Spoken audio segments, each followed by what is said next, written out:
Hello everyone, this is Darcinovia here, and I know this is another re-review, but there's a reason I'm doing this particular re-review. Is Shatterpoint, when I reviewed it back in 2018, I don't think I did this book justice. I don't think I properly reviewed it and actually got in depth with it or talk about what I really loved about this book. Now, why am I revisiting this book now? Well, what inspired me to want to do this was the reprint of the novel in the first wave of the Essential Legends collection and the audiobook that came out of this wave. Now, I listened to the audiobook and I read the book again. So, I've experienced the book 3 times, 4 if you count the unabridged audiobook that's narrated by Jonathan Davis. So I know Shatterpoint.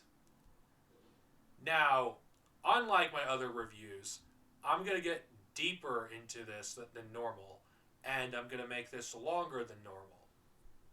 So, be prepared because this is going to be a long review. Now, what made me want to do this novel again is I didn't do it justice. I took a look at what the review was originally, and I don't think I did it justice at all. And I know it's a lame reason for wanting to do a re-review. Relax. I do not intend to do this for every single, expanded universe novel that I've reviewed. It's just some of the earlier reviews I think were garbage, and I want to give those novels the review that they deserve. Now, I'm going to begin with the actual review of Shatterpoint. To start with this review, I'm going to talk about something that I found interesting. Now, I did bring this up in my last review regarding George Lucas writing the prologue for Shatterpoint. Now, it may not seem like a big deal, considering that it's just the prologue. George Lucas didn't write the whole novel. But I think this is significant because a lot of people like to claim George Lucas didn't care about the EU. Oh, George Lucas, hated it. He never cared about it. Why would he bother writing a prologue to a book if he didn't approve of it or he hated it? Doesn't make sense to me. And he gave his stamp of approval. Well, that's just that. I'm not going to really talk about the prologue anymore. I mean, it's not much of significance. It just sums up what's been going on up until this point of the Clone Wars. Now, the timeline placement for Shatterpoint is very early in the Clone Wars, like the first 90 days. The reason why I say this because Republic Commando Hard Contact, the first book of that series, takes place close to Shatterpoint or after. I'll have to look it up in the Reader's Companion. But they take place close to each other. So this novel can't go anywhere but here. And the fact that this takes place very early in the Clone Wars, I actually don't think the novel would work if it was in any other point in the timeline. Now, there was other novels that were released in the Clone Wars that were centered on other characters. One Obi-Wan, one Anakin. But between those 3, Shatterpoint was the best. Because, and for me, the thing I love about the Star Wars Expanded Universe is exploring characters that you wouldn't be able to explore otherwise. And other than getting new characters in the EU, I like actually exploring existing characters that the movies wouldn't have time to spend on, like background characters or side characters. Mace Windu, thanks to being played by Samuel Jackson, a fucking legend, being extremely popular, you would have figured that this character would have a lot of stories, or at least have a decent amount, but no. He has a handful of comics and one novel to himself. being more of a book person, I'm more preferring reading the novels. It is, weird that Mace Windu does not have more books. But for what we've been getting, I actually think Shutterpoint is so good that this could be the only story Mace Windu could ever get outside the movies, and I still think it would be a great story. Now, before I get to the meat of the story, before I actually get to the story itself, I gotta talk about Matthew Stover. I make it no secret, I love Matthew Stover. I think he's a great writer. I think the best Star Wars books, at least in terms of war stories, are written by Matthew Stover. When it comes to the topic of the Force, Matthew Stover is great. The Revenge of the Sith novelization made me excited for Revenge of the Sith because of how he dived into the philosophy of the Jedi, the Sith, and basically make it seem like, oh, they're basically the same side of the same coin. But this isn't about the Revenge of the Sith novelization. This is about Shatterpoint, or Traitor, which introduced a concept about the Force that was interesting, that would be ignored, unfortunately, in later novels regarding there not really being a dark side. I think Matthew Stover wrote some pretty cool stuff when it came to Star Wars. But Shatterpoint is a personal story, a spiritual story, and a story of tragedy as well. Shatterpoint, it starts with a journal entry. Now, I gotta comment on the journal entries because there's those who hate the novel for having these, and I'm just gonna say this: I'm okay with them. I had no issue with them when I read it back in 2018. I had no issue with them when I listened to the audiobook that was released when the Essential Legends collection came, Wave 1 came out, and I had no issue when I read the novel. Now, why do I not have no issue with the journal entries? Because I don't feel like you could have gotten to Mace Windu's head to the extent that we were able to, and having, requiring not even a sequel to this novel, because this novel gave us everything we wanted to know about Mace Windu without giving us an in-depth backstory, is because of the journal entries. We get a glimpse of what his morals are, how he thinks. What does Mace Windu think of certain situations? How does he feel about the current state of the Clone Wars? Mace Windu's regrets.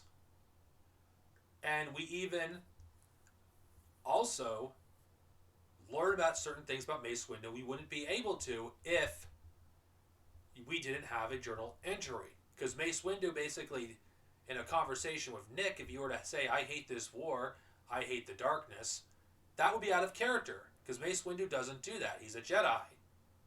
But Mace Windu saying that, in private is totally in character. We even learned stuff about his backstory that we would never have gotten, or even about his youth, even though it isn't much.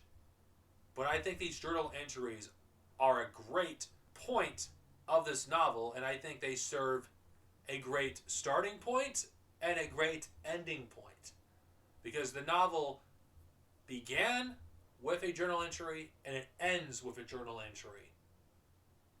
Mace Windu having regrets about not ending the Clone Wars when he could have by killing Dooku.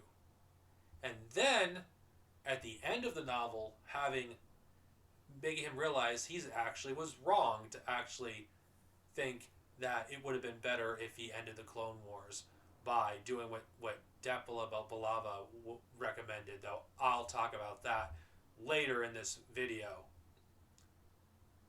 And what's interesting about the final journal entry, the ending of this book, is the foreshadowing of Anakin Skywalker falling to the dark side. When he said Anakin is the most important man in the galaxy, and Anakin being the Shatterpoint. That, I don't know if this was intentional, but I think this novel did a great job of foreshadowing the events of Revenge of the Sith in that sentence alone.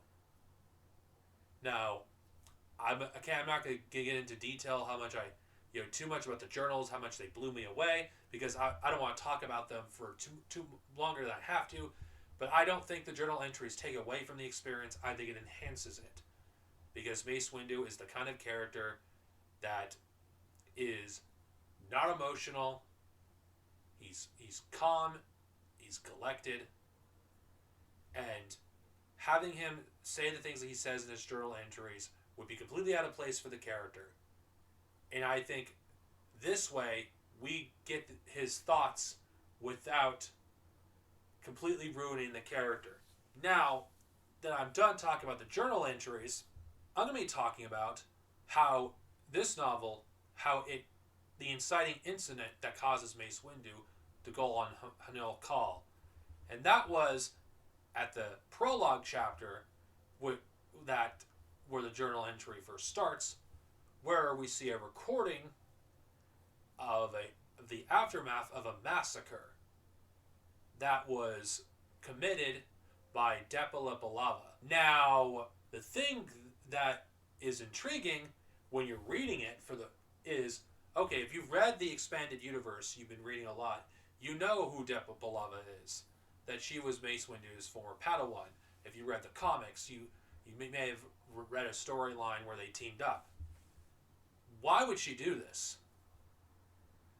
Well, one thing that was chilling when we actually read this part is she says nothing is more dangerous than a Jedi becoming sane. Now, what does that mean? I'll get to that later. But the inciting incident causes Mace Windu to leave Coruscant to go to the home world that he was born in. And, well, for the rest of the novel, Mace Windu just goes through one roller coaster after another. Now, I'm not going to talk about the journal entries because I've already talked about those. But at certain points throughout the novel, we do get points where Mace Windu does a journal entry. Now, when he first arrives on the planet, we get a glimpse that that Hanil Kal is not the kind of place that you could just casually walk around. The planet is a war zone, but we don't know why that is. There's a war between two Koronai and the Bolowai. Us, the readers, we don't. When we first read this, when we see someone in the city that Mace Windu in who just gets killed, we don't even know why that happened. And I think the thing that I like about this is it makes us just more and more interested in reading, because this book, the first time I read it, it was difficult to put down just as much as the second time I read it, because the beginning of this novel is suspenseful. We just want to read more, and then we are introduced to Nick. Now, I talked about Nick, not that long ago when I reviewed that novel, I think the worst Matthew Stover novel, The Shadows of Minor. But Nick here, I think, is pretty cool.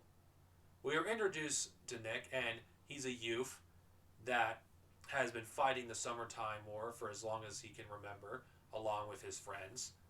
And through him, we learn the rules of the jungle. What is the jungle? The jungle is a metaphor in this book for the dark side, for war, or any awful thing that you can think of in the Star Wars universe. That's what the jungle is a metaphor for.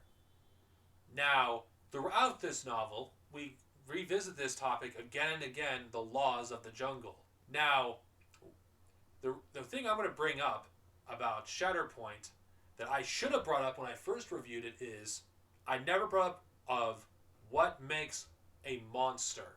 Jungle justice, if you want to know what that is essentially people that commit crimes that are forced to go to the jungle with no weapons, no clothing, no food, no water, nothing. It's exactly called jungle justice. Whether you live or die is completely dependent on the jungle, at least in the eyes of the Koronai. Now, one of the antagonists that's introduced here, Karl Vaster, had that happen to him when his family was massacred. Now, throughout this book, we get glimpses of pretty screwed up stuff. And just how graphic, Star Wars novels can be. I mean, this is probably one of the most gruesome Star Wars books, and I'm surprised they were allowed to publish this. Like, if you were to read this novel, you could just imagine them going through a jungle. Now, if you're familiar with real life wars and you've seen gruesome images of, what a person looks like when they're hanging by a rope, that's what it looks like. And Mace Windu just being horrified by the brutality of war and the callousness of it. And this is something that I think is interesting that's visited, and I think Depa Palava does raise up a good point. But I'll get into that later in the review. When we get to the end of the first part, we are introduced to Depa Palava finally, or an illusion of her. Now, part 2, holy shit, is this a roller coaster in this point of the novel.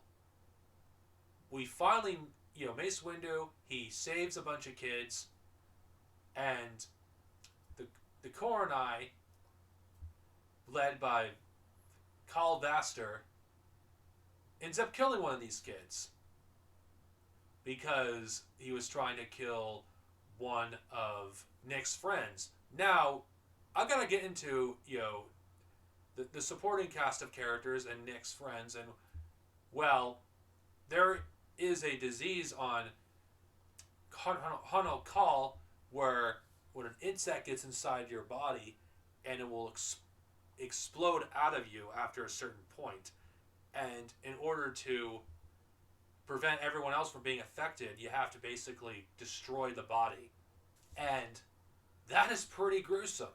Now, the only reason I bring this up, because at an earlier point, Nick brings up that there is no rules in the jungle and there is no civilians. Now, if you read some history on wars, there might be a certain truth to that.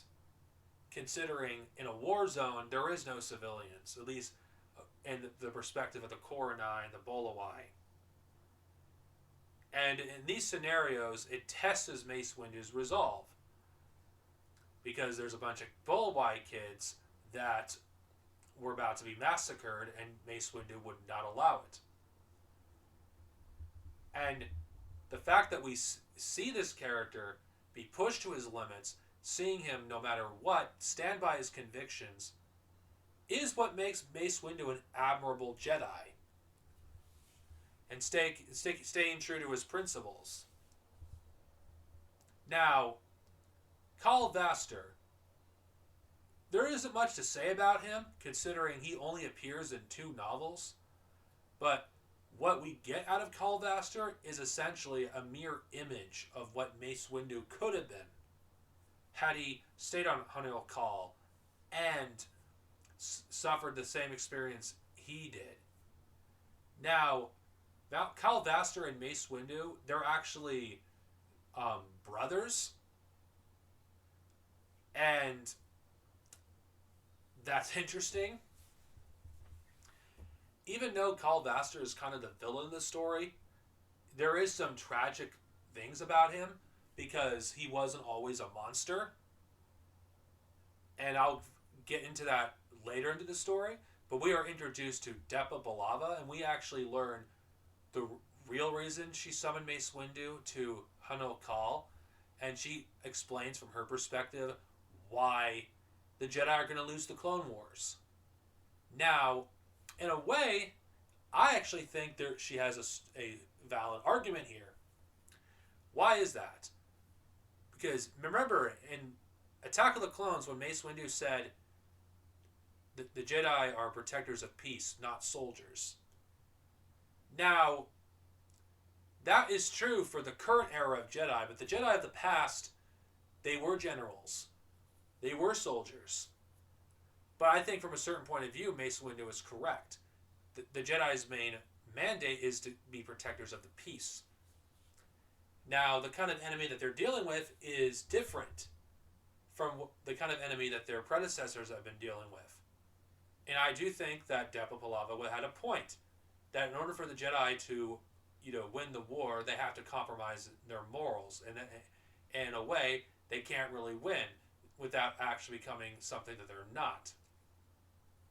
Which I think that's some epic foreshadowing, because what ultimately happened in Revenge of the Sith? The Jedi completely lost their way. Now, why do I enjoy these exchanges? Why do I enjoy these philosophical exchanges throughout this novel? Because that's what makes these novels worth revisiting, because it makes them feel more real. It makes them feel more alive. It makes it so these things are broke down dialectically. Matthew Stover always makes the characters that you read about human, even the villains. And Depa Palava, what about her? She's a monster. What she did was she committed acts of genocide. What she did was unforgivable. And I do think that this novel does showcase that Jedi can become monsters. But how do they become monsters? It's quite simple. War. War can make anyone into a monster. We've seen this throughout multiple times throughout history. Of course, I'm going to go by Star Wars. Look what happened to Malak.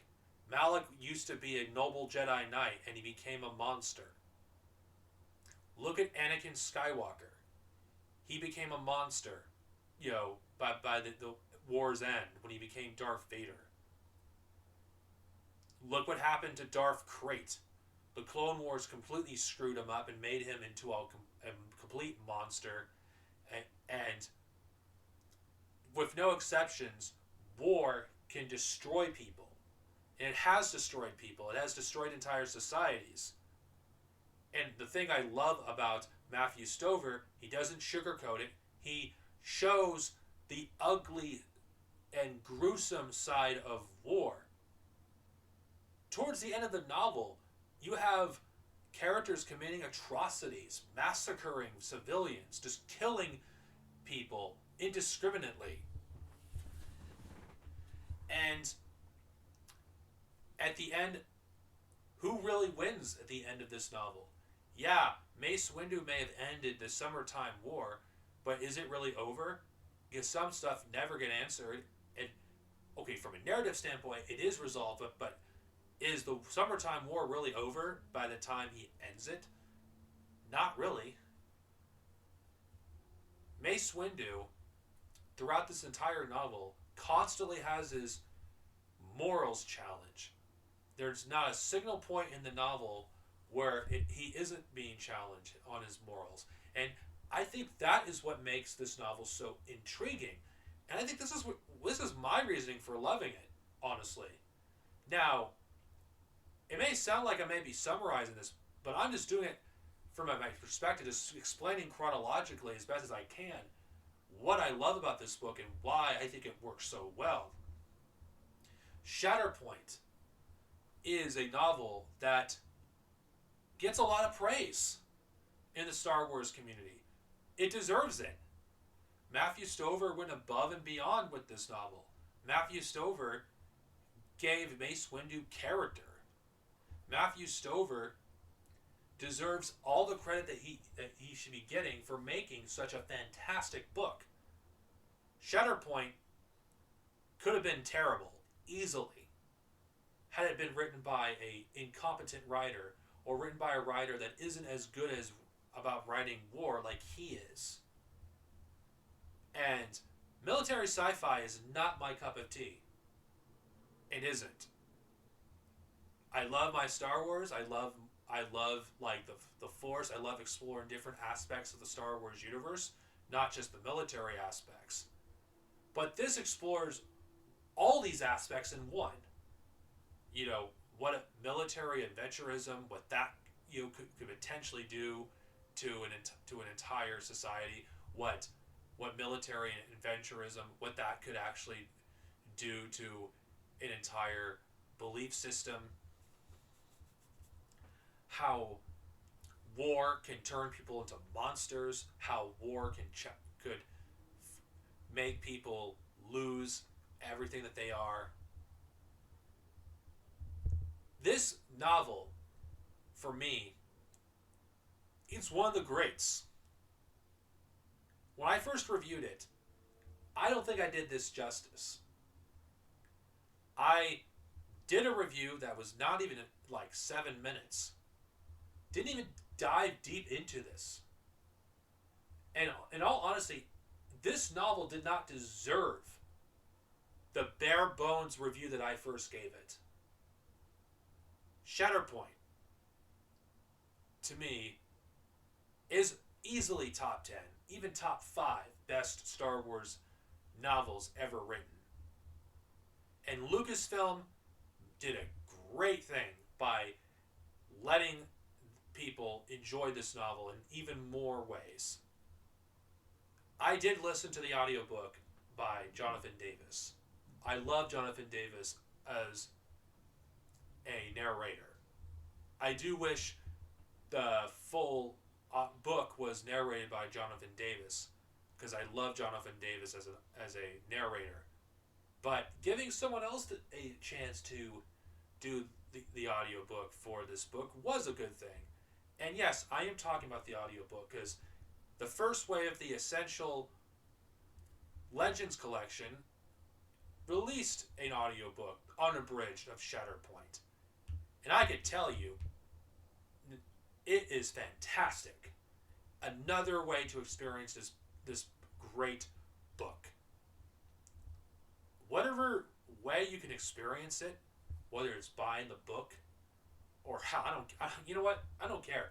Pirate the book or the unabridged audiobook. You are not going to regret reading this.